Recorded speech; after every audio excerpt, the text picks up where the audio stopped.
All right, so you guys have been talking about the sacraments of service for today. Yeah. And which sacrament did I receive that allows me to serve the church? All of you say it. Holy orders. Very good. So I received the sacrament of holy orders just over 9 years ago. I was ordained April 10th of 2015. I was 23 years old when I was ordained, which is actually pretty young. It's probably the youngest, actually. It's like a fun fact. It's the youngest that anybody can ever get ordained nowadays in this world. So I was probably the youngest priest in the world at the time that I was ordained. That's what I think. I don't know about any other younger priest. And one of the reasons for that is because I joined the seminary right after high school. So I finished high school and I joined the seminary. It's a house that we have here, close to all of our churches actually, here in El Cajon. It's a house where we have guys that are living together, and we studied together. We studied philosophy and theology, and we also served the church. I had been serving the church for all my time in the seminary. And the reason why I did it is because when I was in high school, well, first of all, when I was like your age or a little bit younger than you, I kind of wanted to become a priest just because it seemed like such a cool thing to do. And actually, there was a priest at this church, at the church that I was at, St. Peter's, and I basically would think about the fact that he was the only priest there. His name was Father Michael. And I asked myself, like, when he dies, God forbid, right, who's going to be the next priest after him? And so I started thinking about that, and I thought maybe I could do that. Maybe I could be there for the church, to serve the church, after he goes on. And so basically I just thought about the fact that young men, boys, right, have to respond to the call of Jesus to serve the church if Jesus places it on their heart. And so we'll do questions in a bit. And so Jesus placed it on my heart when I was very young.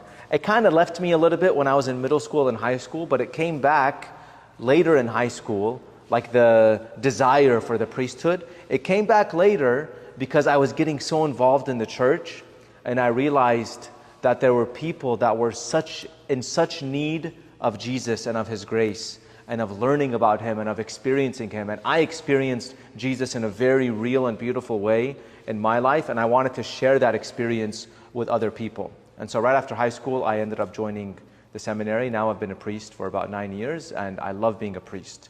So you guys have a few questions, so let me now take some questions about that. Yes? What was my call? Was it just a desire? Oh, that's a good question. You know, I used to hear stories about priests like seeing a vision or having a dream, you know, having God call them. And I was kind of expecting and waiting for something like that to happen, but it never happened with me.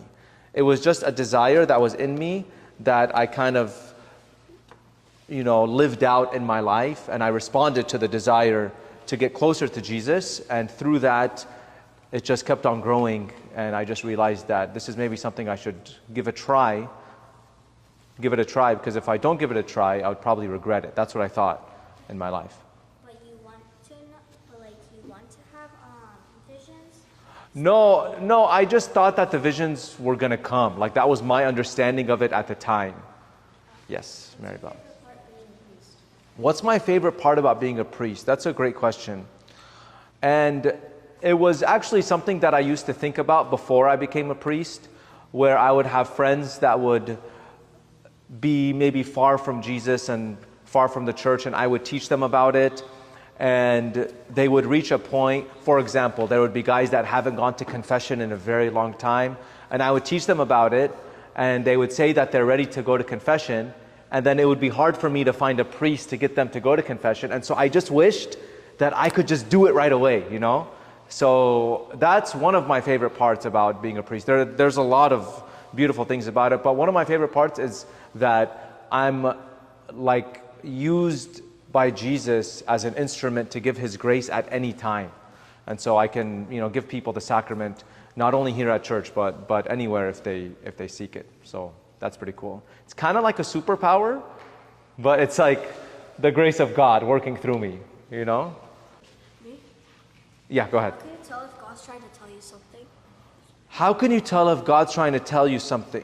That's great. That's a great question. And I think we'll go back to the thing that I spoke about, which is about my desires. So I think you start there. You start with, what do you desire? What do you want? For example, if you love to build stuff, right? Anybody like to build Legos or stuff, right? Okay. Put your hands down now. Maybe God is calling you to get into that field, right? To be an engineer or to get into construction or something like that, right? Because God has placed that on your heart, right? But if you love to do other things, like if you love to teach people, God has placed that desire on your heart for a certain reason. Let's say you love to build, though, and let's say you love math, or let's say you love something, but you also love to teach. I've known guys that have gone and worked full-time jobs, and then the desire for teaching and serving God is even greater than the desire for building or something else, and then they end up leaving and becoming priests. So I think you need to think about what you desire and bring that to Jesus. It's very important to bring it to your prayer life and ask Jesus to guide you.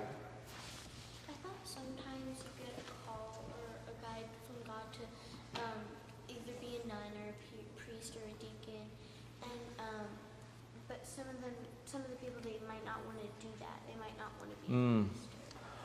So let's say you get a call to become a priest or a nun and the person doesn't want to. If God is actually calling that person, then it might mean that that person maybe doesn't trust God enough, right?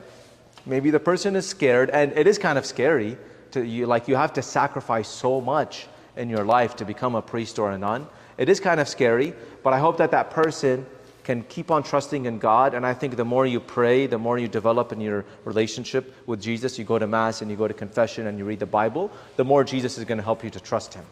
Yeah. My parents were very supportive of it, of me becoming a priest. Just my mom, because I left when I was so young, right after high school, so she was very sad about that at first. But I was like to her, like, if I leave and get married, you know, I'm going to go live in my own house anyway, so now I'm just going to go to the seminary, and it's going to be a little bit different, but she's very happy. So is my dad. Okay. Time is